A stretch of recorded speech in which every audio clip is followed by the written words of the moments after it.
অর্থ ও বাণিজ্য উপদেষ্টা ডক্টর সালেউদ্দিন আহমেদের সঙ্গে সাক্ষাৎ করেছেন বিশ্ব ব্যাংকের দক্ষিণ এশিয়ার কান্ট্রি ডিরেক্টর ম্যাথিউ এভারিস।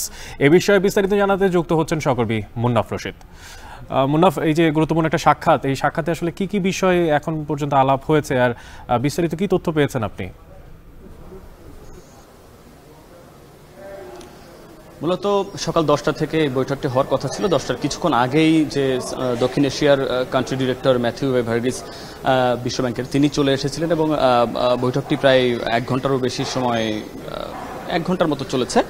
এবং বৈঠকে আমরা পরবর্তীতে আমাদের সাথে কথা বলেছেন উপদেষ্টা, অর্থ ও বাণিজ্য উপদেষ্টা ডক্টর সালেউদ্দিন আহমেদ। তিনি যেটি বলেছেন যে তাদের সাথে একটি ইতিবাচক আলোচনা হয়েছে এবং তারা যে আর্থিক সহায়তার ব্যাপারে, বাংলাদেশের আর্থিক সহায়তার ব্যাপারে তারা ইতিবাচক রয়েছে সে বিষয়টি তিনি বলেছেন এবং বাংলাদেশ থেকে যে ব্যাংকের তারল্য সংকট রয়েছে সেই তারল্য সংকট নিরসনের জন্য বিশ্ব ব্যাংকের কাছে সহায়তা চাওয়া হয়েছে এবং তারাও ইতিবাচক একটি বিষয় বলেছে, কিন্তু কত বরাদ্দ দিচ্ছে বা কত সহায়তা দিবে সামনে সে বিষয়ে এখনো বলেনি।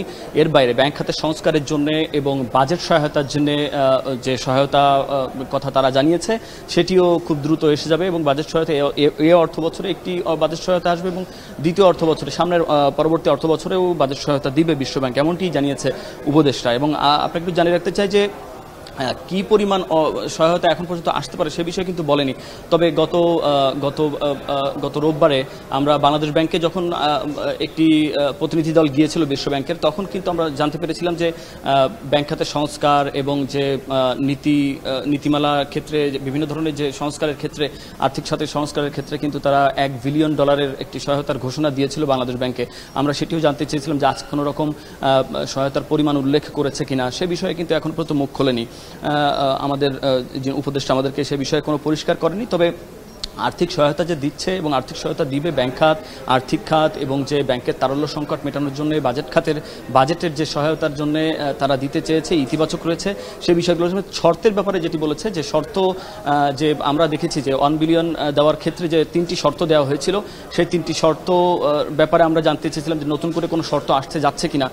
সে ব্যাপারে অর্থ উপদেষ্টা বলেছে যে বাংলাদেশে যাতে এমন কোনো শর্ত দেয়া না হয় যেটা বাস্তবায়নযোগ্য নয়, এমন বিষয়ে কিন্তু বিশ্ব ব্যাংকে বলা হয়েছে। অর্থাৎ যেসব শর্ত বাস্তবায়নযোগ্য এবং সহজ হবে আর্থিক খাত সংস্কারের জন্য বা আর্থিক খাত সংস্কারের উন্নয়নে হবে, সেই ধরনের সংস্কারের বা শর্তর ব্যাপারটি বাংলাদেশের পক্ষ থেকে বিশ্ব ব্যাংকে বলা হয়েছে যে শর্তগুলো যাতে সহজ দেয়া হয় এবং আর্থিক খাতের জন্য উপকার হবে এমন ধরনের শর্ত দেয়া হয়। আপনাকে যেটি জানিয়ে রাখতে চাই যে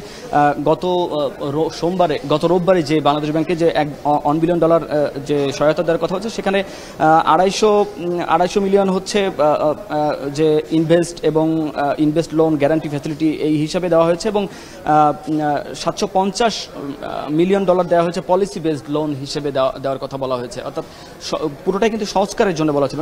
সেখানে 3টি শর্ত দিয়েছিল বিশ্ব ব্যাংক। 3টি শর্তের মধ্যে রয়েছে যে বেসরকারি খাতে যে অ্যাসেট ম্যানেজমেন্ট কোম্পানি করার বিষয়টি তারা বলেছে, অ্যাসেট ম্যানেজমেন্ট কোম্পানি করতে হবে, এটি একটি বড় শর্ত। এবং খেলাপি ঋণের যে সংজ্ঞা রয়েছে সেই খেলাপি ঋণের সংজ্ঞার ক্ষেত্রে পরিবর্তন আনার কথা বলা হয়েছে, যে আন্তর্জাতিক মানদণ্ডে খেলাপি ঋণের যে